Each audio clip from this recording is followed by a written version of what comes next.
भूल तो नहीं गए हमें। हमने एक बार कहा भी कि यार एक आध गनर वनर ले लो। इतने बड़े गाड़ी में कहा भैया जब मौत आई तो लोग इंदिरा गांधी को नहीं बचा पाए, एक गनर हमें बचाएगा। जो इस तरह के लोग होते हैं जो लड़ना जानते हैं, लड़ना, लड़ोगे नहीं जाओगे कहां। लड़ना हमारा भाग्य है। किसी गाने में अमिताभ बच्चन जी के बोल हैं कि नशा शराब में होता तो नाचती बोतल। सब छोटे मोटे नशे हैं सर, बहुत छोटे मोटे नशे। अगर तुम्हारा सपना तुम्हारा नशा है तो तुमको भगवान भी हरा नहीं सकता।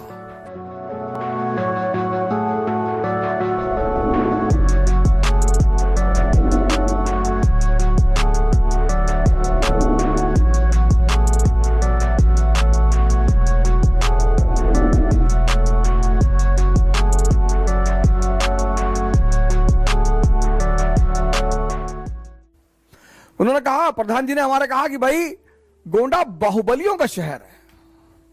1 महीना जेल में रखा इनको। लड़ने से डर नहीं लगता इस व्यक्ति को, मृत्यु से डर नहीं लगता। मैंने अपने जीवन में जो बहुत कम निर्भीक लोगों को देखा, जैसे मुझे बहुत डर लगता है, मुझे बहुत डर लगता है। मुझे तो इतना डर लगता है कि मैं आपको क्या बताऊं। लेकिन मैंने इस व्यक्ति को देखा, डर ही नहीं है। इतने बड़े बड़ा बाहुबली हैं, इतने बड़ा बड़ा महारथी हैं, यह व्यक्ति अकेला ही घूमता है। हमने एक बार कहा भी कि यार एक आध गनर वनर ले लो। इतने बड़े गाड़ी में कहा भैया जब मौत आई तो लोग इंदिरा गांधी को नहीं बचा पाए, एक गनर हमें बचाएगा। जज्बा सर, जज्बा। 11 साल का लड़का जिसके सर से उसके पिता का साया उठ गया।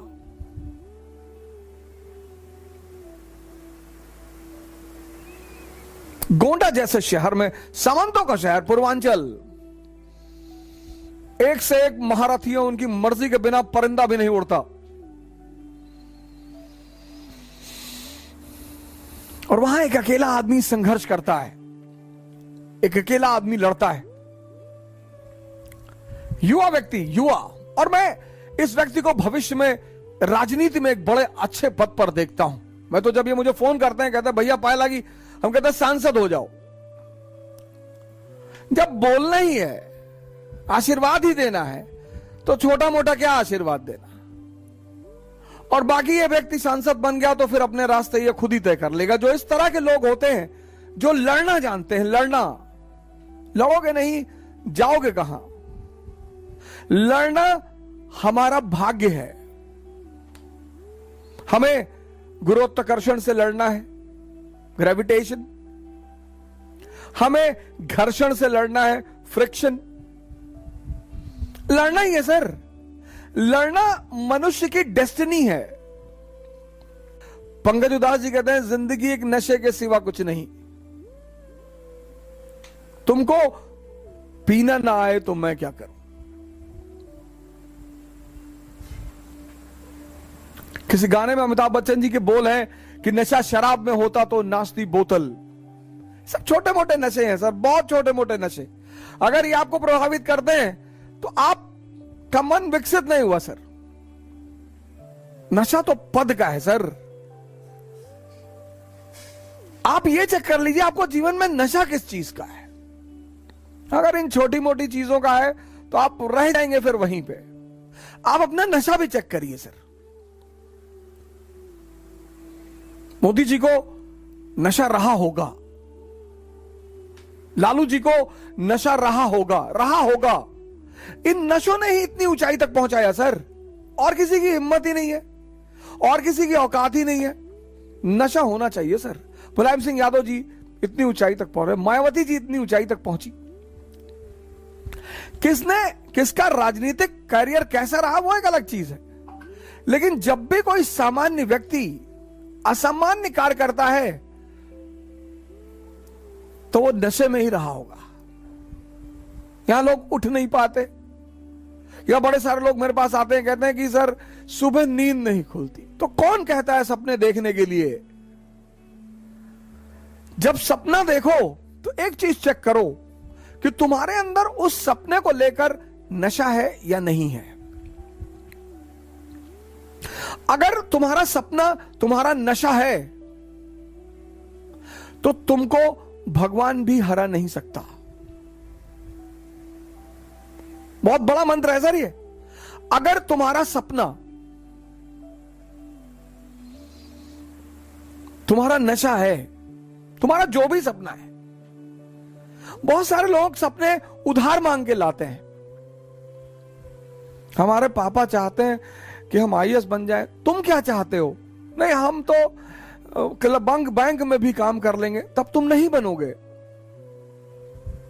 तब तुम नहीं बनोगे, क्योंकि बनना तुम्हें है और वो तुम्हारा नशा ही नहीं है। बहुत सारे लोग जीवन यापन के साधन ढूंढ रहे हैं, एम्प्लॉयमेंट के साधन ढूंढ रहे हैं। बहुत सारे लोगों को महत्वाकांक्षा और जीवन यापन में फर्क ही नहीं पता। महत्वाकांक्षा एक नशा है।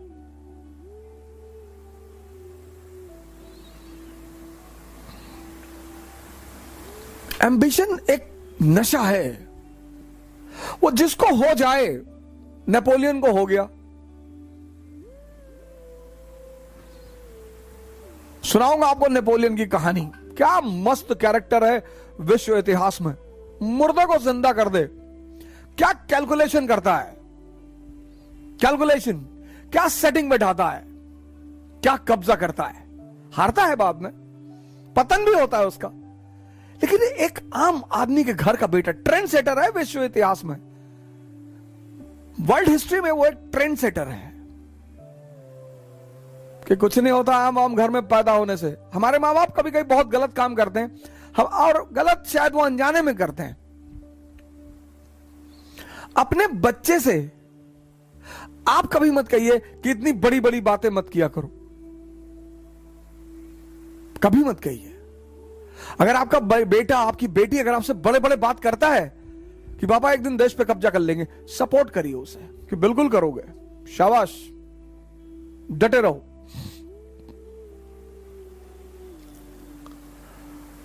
और ये चीज मेरे फादर ने मेरे साथ जीवन भर किया, जीवन भर, आज तक। मैं लखनऊ से साइकिल चलाने जा रहा था कोविड के टाइम में, 16 सितंबर 2020 से दिल्ली। मैंने उनसे कहा यार साइकिल चलाने जा रहे हैं 700 किलोमीटर। बोले कम है तुम्हारे लिए, कम है। बस वहीं पे मेरा ब्लड प्रेशर हाई हो जाता था। क्या है यार, बोले कम है, तुम तो 70-80 हजार चला लो, तुम्हारे ऊपर फर्क नहीं पड़ा। अरे मैंने कहा इतना भी मत चढ़ाया करो। सर, मां बाप का जो प्रोत्साहन होता है ना, उसकी आप कीमत अंदाजा नहीं लगा सकते। कभी भी किसी मां बाप को अपने बच्चों को हतोत्साहित नहीं करना चाहिए, कम से कम मां बाप को।